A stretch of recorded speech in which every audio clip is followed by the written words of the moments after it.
डीजेचा दणदणाट आणि लेझर लाईटच्या विरोधामध्ये पुण्यातील वाडेश्वर कट्टा उच्च न्यायालयामध्ये जनहित याचिका दाखल करणार आहे. आपल्यासोबत श्रीकांत शिरोळे आहेत. सर, काय सांगाल? कारण यावर्षी गणेशोत्सवामध्ये जो वारेमाप डीजेचा वापर झाला, लेझर लाईटचा वापर झाला, त्याच्या विरोधात आपण उच्च न्यायालयामध्ये जनहित याचिका दाखल करतोय. काय झालं की गेले 2 वर्षापूर्वीपासून कोविडच्या बंधनामुळे लोकांना एकत्र यायला बंदी होती. त्यामुळे कोविड संपल्यानंतर शासनानं जाहीर केलं की निर्बंधमुक्त उत्सव साजरे झाले पाहिजेत. पण निर्बंधमुक्त याचा अर्थ स्वैराचार नव्हे. दुर्दैवानं तसा अर्थ घेतला गेला आणि मग गेले 2 वर्ष आपण पाहतो आहोत, विशेषतः यावर्षी DJ, डॉल्बी आणि लेझर इतक्या विचित्र प्रमाणात वापरले गेले की त्या डीजेमुळे लोकांच्या कानाचे पडदे फाटले, अनेक लोकांना अपंगत्व आलं.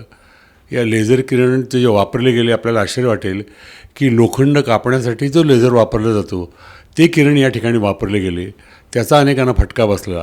तेव्हा या सगळ्या प्रकरणामध्ये आणि दुसरी गोष्ट अशी आहे की जे पुण्यात पिकतं ते महाराष्ट्रामध्ये विकतं.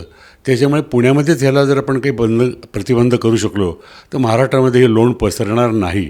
असंही गणेशोत्सव आणि शिवजयंती टिळकांनी पुण्यातच सुरू केली होती सार्वजनिकरित्या आणि ते आता महाराष्ट्रभर पसरलेली आहे. तेव्हा ह्याच्यामध्ये अनिष्ट प्रथा येणार असतील तर त्या आपण बंद केल्या पाहिजेत. आणि म्हणून वाडेश्वर कट्ट्याच्या मार्फत मी, अंकुश काकडे, डॉक्टर देसाई, आम्ही सगळे असे एकच, उज्ज्वल केसकर, याच्या आम्ही वेगवेगळ्या राजकीय पक्षाची मंडळी आहोत.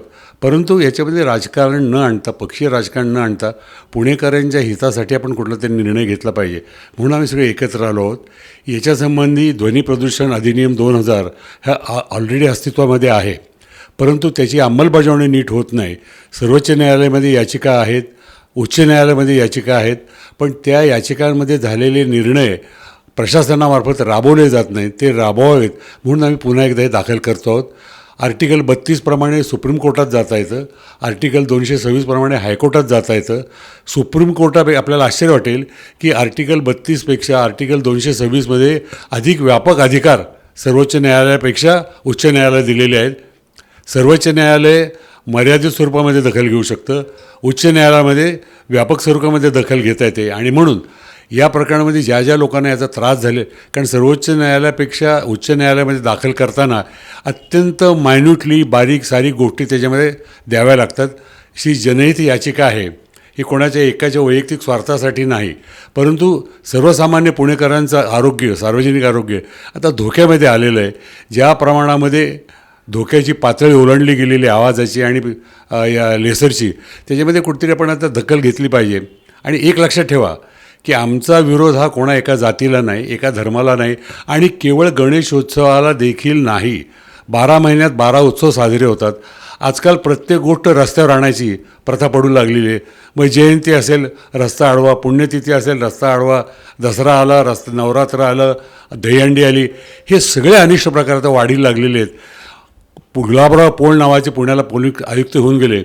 त्यांनी चतुर्शिंगीच्या यात्रेमध्ये निघणाऱ्या मिरवणुकांवर बंदी घातली आणि त्या आजता एक कायम आहे.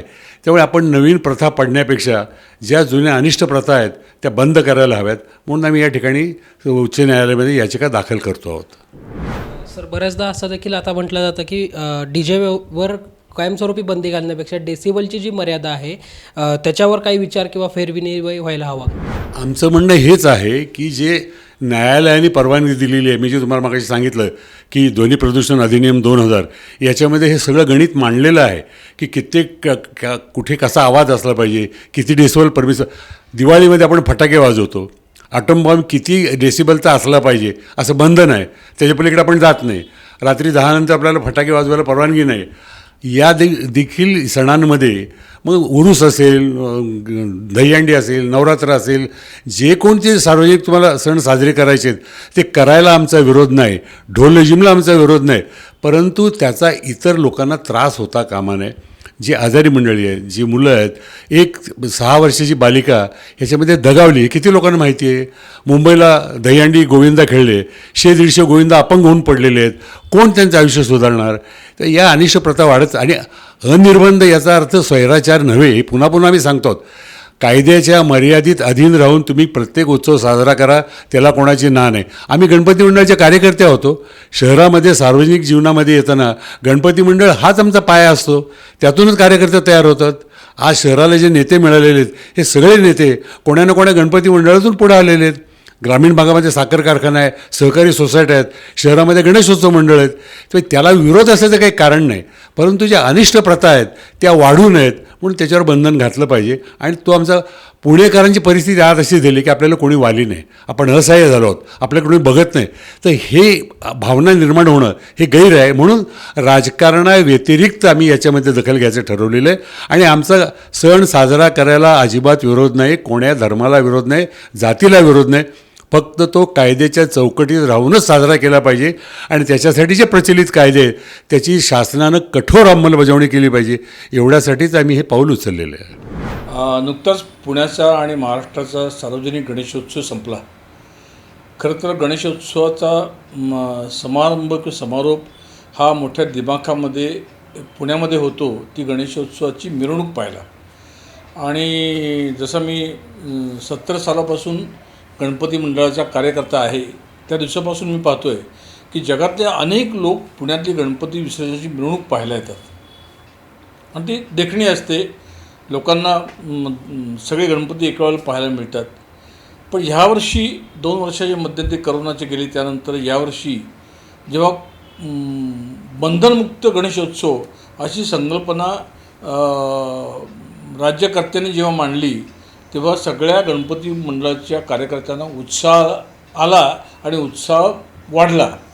पण त्याची परिणती अशी झाली की यावर्षीच्या गणेशोत्सवाची मिरवणूक जर तुम्ही पाहिली असेल किंवा तुम्ही अनुभवली असेल तर तुमच्या लक्षात आलं असेल किंवा तुम्ही चॅनलमध्ये सुद्धा पाहिली असेल, तुमच्या कोणी नातेवाईकांनी पाहिली असेल तर एक गोष्ट लक्षात आली असेल की लोकांना गणपती विसर्जनाची मिरवणूक यावर्षी लक्षात आली तो डीजेचा दणदणाट, लेसर शोचे डोळ्यावरती पडणारे किरण ह्यामुळे ती जास्त लक्षात आली. दरवर्षी काय होतं, मुंडेचा गणपती कधी येणार आहे त्याचं दर्शन घ्यायचं, मग दगडूशेठचा गणपती येतो त्याचं दर्शन घ्यायचं आणि मग लोक आपापल्या घरी जातात.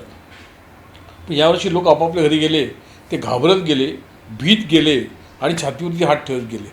त्याचं कारण असं होतं की डीजेचा जो दणदणाट होता, लेसर बीम जे डोळ्यावरती येत होते, त्यामुळे सर्वसामान्य नागरिक हा भयभीत झाला की हा केवढा आवाज आहे, म्हणजे कानाला त्रास होतो आहे, हार्टवरती काय बीट वाढतात का काय, जवळ राहणाऱ्या लोकांना आणि मिरवणुकीमध्ये सामील झाल्या लोकांना सगळ्यांनाच हे फार वेगळं वाटलं. आणि म्हणून त्याची प्रतिक्रिया स्वाभाविकपणे 2 दिवसानंतर येणाऱ्या सगळ्या महाराष्ट्रातल्या वर्तमानपत्रामध्ये, इलेक्ट्रॉनिक चॅनलमध्ये, प्रिंट मीडियामध्ये त्याच्यावरती लोकांच्या प्रतिक्रिया जोरदार आल्या. आणि लोकांनी सांगितले की अरे हा डीजेचा काय दणदणाट आहे, हा काय लेसरचा भडीमार आहे, ह्याच्यापासून आम्हाला वाचवा असं लोक सर्वसामान्य म्हणाले. आणि म्हणून आम्ही वाडेश्वर कट्ट्याच्या, मी असेन, अंकुश काकडे आहे, श्रीकांत शिरोळे आहेत, आम्ही सगळ्यांनी एक ठरवलं की वाडेश्वर कट्टा हा पुण्याच्या सांस्कृतिक क्षेत्रातला एक वैभवशाली कट्टा आहे. पुण्यावरती जे जे काही प्रश्न असतात पुण्याचे त्याला वाचा फोडण्याचं काम ते वाडेश्वर कट्ट्यावर नव्हतं. आणि म्हणून मग आम्ही चौघांनी निर्णय घेतला की याच्याविरुद्ध आपण आवाज उठवला पाहिजे, याच्याविरुद्ध आपण वर्तमानपत्राच्या संपादकांना भेटलं पाहिजे. म्हणून मग आम्ही पुण्यातल्या सगळ्या वर्तमानपत्राच्या संपादकांना फोन केले, भेटलो की याच्यावरती काहीतरी केलं पाहिजे.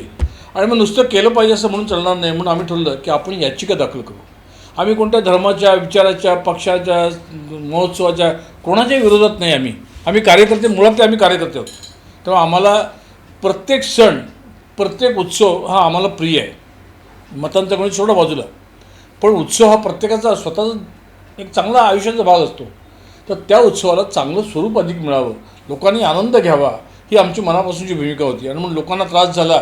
ज्या क्षणी आम्ही ठरवलं की याचिका दाखल करायची, विविध वर्तमानपत्रामध्ये ती बातमी आली आणि अक्षरशः महाराष्ट्राच्या कानाकोपऱ्यातनं अनेक लोकांचे आम्हाला फोन आले, आमच्या मनातलं तुम्ही बोललात.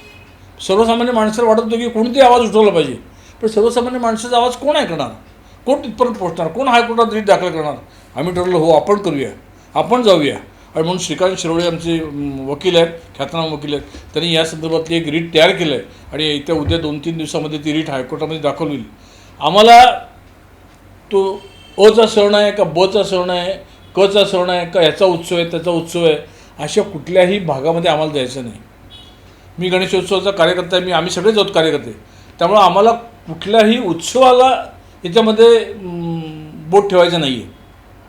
त्याच्यापुढं जे होणारे कार्यक्रम आहेत त्याच्यामध्ये जाणारा आवाज आहे त्या आवाजाच्या विरुद्ध, त्या लेसरच्या विरुद्ध काय लोकांना जागृत करता येईल आणि पुढच्या वर्षीचा गणेशोत्सव, पुढच्या वर्षीचे बाकीचे उत्सव, मग अनेक धर्मांचे उत्सव असतात, धर्मांच्या मिरवणुका असतात, वेगवेगळ्या पंथांच्या मिरवणुका असतात. त्या सगळ्यांनासुद्धा ह्याच्या माध्यमातून एक हायकोर्टानं, एक शासनानं एक नियम घालून द्यावा. मध्यंतरी तुम्हाला आठवतं का, रात्री 12 ते सकाळी 5पर्यंत कुठलाही आवाज न करता पुण्याच्या गणपती मिरवणूक आणि महाराष्ट्राच्या जाण्याचं एक धोरण आखलेलं होतं.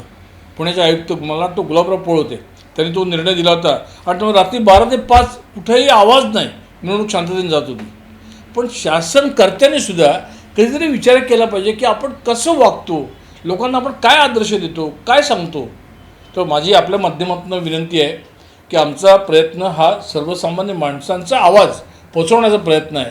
कुठल्याही धर्माच्या, विचारांच्या, पंथाच्या, संस्कृतीच्या कोणाच्याही विरोधात नाही आहे.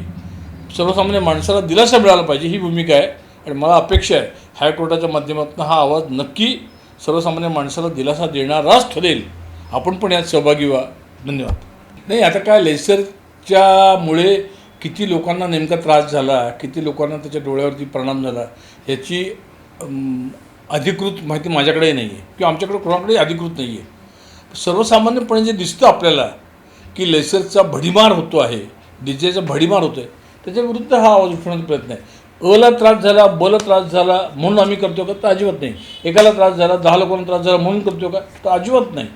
सर्वसामान्य माणसांना पुढच्या भविष्यकाळामध्ये अशा तऱ्हेचा कुठलाही त्रास होऊ नये ही याच्यामागची आमची भूमिका आहे. नुकतीच पुणे शहरामध्ये गणेश विसर्जनाची मिरवणूक पार पडली. जवळपास 29 तास चाललेली ही मिरवणूक यावर्षी विशेषत्वाने गाजली. ती म्हणजे यावेळेला प्रथमच सर्रास मोठ्या प्रमाणामध्ये ध्वनी प्रदूषणाचे नियम तोडून DJ आणि लेझरचा वापर केला गेला. DJ असतील, लाऊडस्पीकर असेल, याची ध्वनी क्षमता किती असावी या बाबतीमध्ये पोलीस खात्याचे, केंद्रीय प्रदूषण मंडळाचे काही नियम आहेत, ते नियम पायदळी तुडवले गेले. पोलिसांच्या देखत हे सर्व होत होतं, परंतु पोलीस त्यावरती कुठल्याही प्रकारची कारवाई करत नव्हते. लेझरमुळे अनेकांच्या डोळ्यांना त्रास झाला, इजा झाली, काहींना अंधत्व आलं, अशा प्रकारचे रिपोर्ट्स देखील आपल्याकडे आलेले आहेत. खुद्द पोलीस खात्यातील 15 पोलिसांचे कानाचे पडदे या DJच्या आवाजामुळे खराब झाल्याचं त्यांनी सांगितलं. आणि अशा अनेक तक्रारी आलेल्या आहेत. खरं म्हटलं तर याच्यावरती नियंत्रण ठेवण्याची जबाबदारी पोलीस खात्याची आहे. 2005 सालातल्या कायद्याप्रमाणे त्यांनी त्याची ती अंमलबजावणी करायला हवी होती, परंतु केली गेली नाही. आणि हे असंच चाललं तर पुणे शहर असेल किंवा इतर उपनगरामध्ये देखील ज्या पद्धतीने DJचा वापर होतो आहे तो झाला तर अनेकांचे कानाला त्रास होईल, लेझरमुळे डोळ्याला त्रास होईल.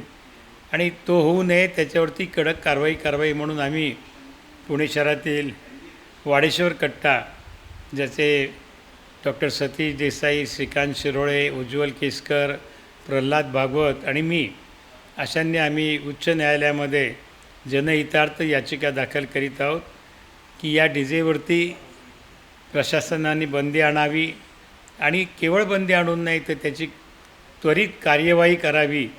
ज्या ठिकाणी त्याचं उल्लंघन केले जात असेल त्या ठिकाणी कठोर कारवाई करावी, अशा प्रकारची याचिका आम्ही दाखल करीत आहोत. उच्च न्यायालयामध्ये याचिका दाखल करायची असल्यामुळे आणि काही कागदपत्रांची, काही रिपोर्ट्सची आणि अधिकृत माहिती गोळा करण्याचं काम आमचं चालू आहे. लवकरात लवकर आम्ही ही उच्च न्यायालयामध्ये याचिका दाखल करीत आहोत. अनेक पुणेकरांनी आम्हाला या याचिकेसाठी पाठिंबा वर्तविलेला आहे. अनेक जण या याचिकेमध्ये सहभागी देखील होऊ इच्छितात. त्यांना आमचं आव्हान आहे की आपण जरूर आमच्यामध्ये सहभागी व्हा. परस्पर जरी आपण दाखल केले तरी चालेल.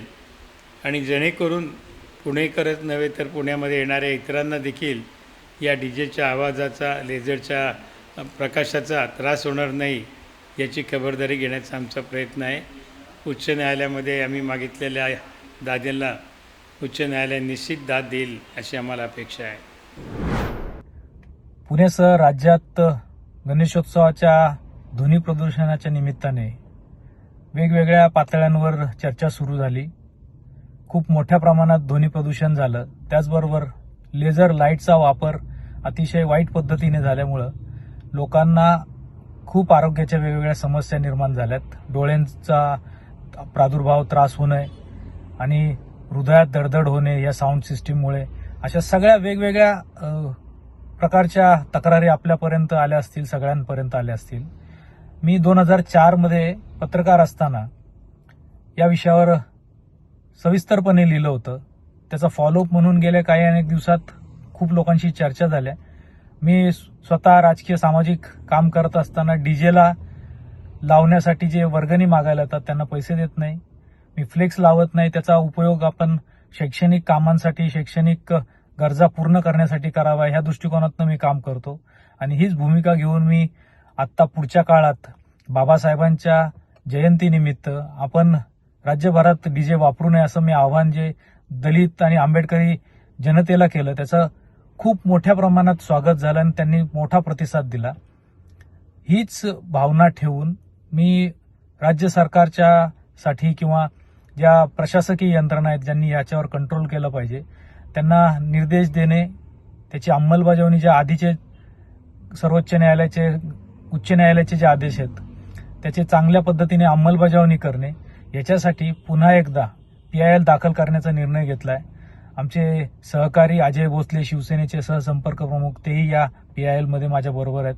आम्ही लवकरच याची PIL दाखल करणार आहोत. मी प्रदूषण नियंत्रण मंडळात बैठक घेतली, माहिती घेतली त्यांच्याकडून. गेल्या अनेक दिवसात जे गुन्हे दाखल झाले, आम्हाला असं दिसत आहे की गुन्हे दाखल होतात पण त्याचं पुढे काही होत नाही, त्यामुळे या गोष्टीला वचक बसत नाही. त्या दृष्टिकोनातून आपल्याला हे काम करावं लागेल. त्याचबरोबर विविध मंडळं, लोक ज्यात सहभागी होतात त्यांचं प्रबोधन करायला लागेल.